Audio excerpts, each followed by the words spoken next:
iba't ibang katangian ng pisikal ng Pilipinas. Mga anyong lupa.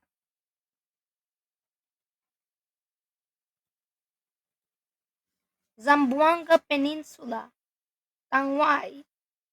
Ang Tangway ng Zamboanga ay isang administratibong reyon sa Mindanao, Pilipinas.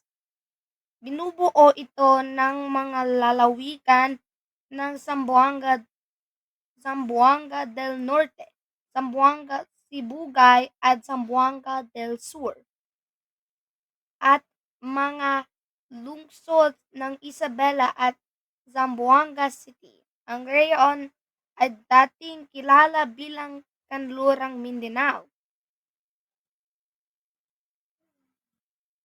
Chocolate Hills, Burol.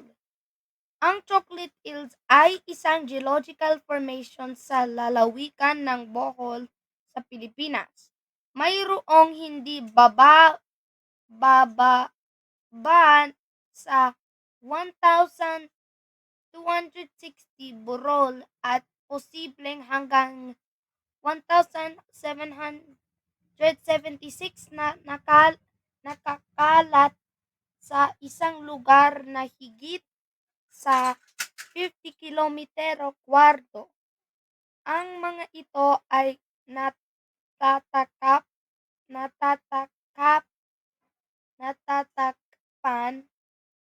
ng berdeng damo na nagiging tsokolate kayumanggi sa panahon ng tagtuyot.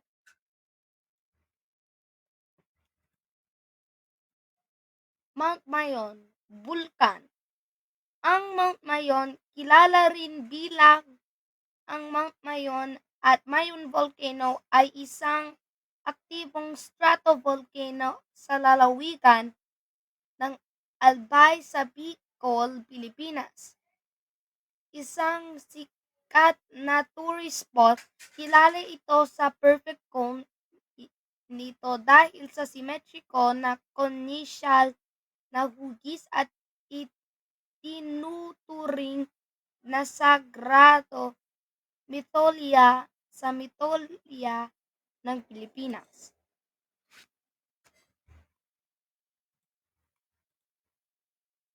Cagayan Valley, Lambak.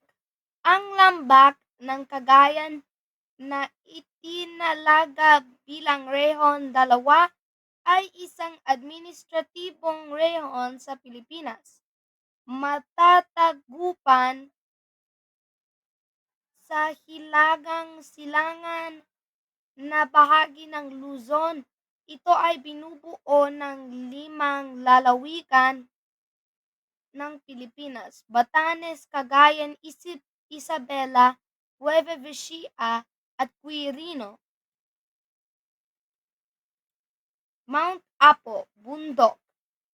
Ang Mount Apo ay ang pinakamataas na tutok ng bundok sa Pilipinas, na may taas na 2,954 metros sa ibabaw ng antas ng dagat. Isang malaking sulfuric na tutulog na stratovolcano, ito ay bahagi ng Apo Talmo Mountain Range ng isla ng Mindanao.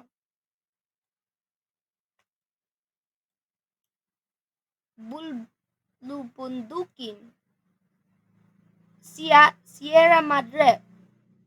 Ang Sierra Madre ay ang pinakamahabang lubundukin sa Pilipinas na umaabot ng mahigit 540 kilometro sa silang baybayin ng Luzon. Ito ay gumaganap bilang isang natural na hadlang na nagprotekta sa kanlurang bahagi ng isla mula sa mga bagyo at iba pang mga kaganapan sa matinding panahon. Ang Hanay ay kilala rin sa mayamang biodiversity at tahanan ng Northern Sierra Madre National Park, ang pinakamalaking protektadong lugar sa Pilipinas. Mindoro Plains, Kapatagan. Ang Mindoro Plain ay tumutukoy sa mga kapatagan na matatagupan sa isla ng Mindoro, partikular sa kanluran at timog na bahagi ng Occidental Mindoro. Ang mga kapatang ito ay nalalarawan sa medyo patag o maluumana ay na pag-alon ng lupa kadalasang ginamit para sa agrikultura, lalo na sa pagtatanim ng palay. Mga anyong tubig.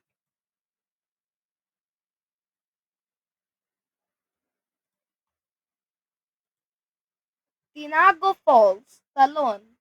Ang Tinago Falls ay isang talon sa Agus River na matatagupan sa pagitan ng bayan ng Linamon at Ilagan City, Lanao del Norte sa hilagang bahagi ng isla ng Mindanao sa Pilipinas. Isa ito o sa mga pangunahing atraksyong panturista ng Iligan, isang lungsod na kilala bilang City of Majestic Waterfalls. Moro Golfo. Ang Golfo ng Moro ay ang pinakamalaking golfo sa Pilipinas. Ito ay matatagupan sa baybayin ng Mindanao Island at bahagi ng dagat Celebes. Ang Golfo ay isa sa mga lugar ng pang-ingisida ng tunan sa bansa. Taal Lake, Lawa. Ang Taal Lake, dating kilala bilang Bombion Lake, ay isang freshwater caldera lake sa lalawigan ng Batangas sa isla ng Luzon at Pilipinas. Pinuno ng lawa ang Taal Volcano, isang malaking bulakan na kaldera na nabuo ng napakalaking pagsabog sa pagitan ng 500,000 at 100,000 taon na ang nakalilipas.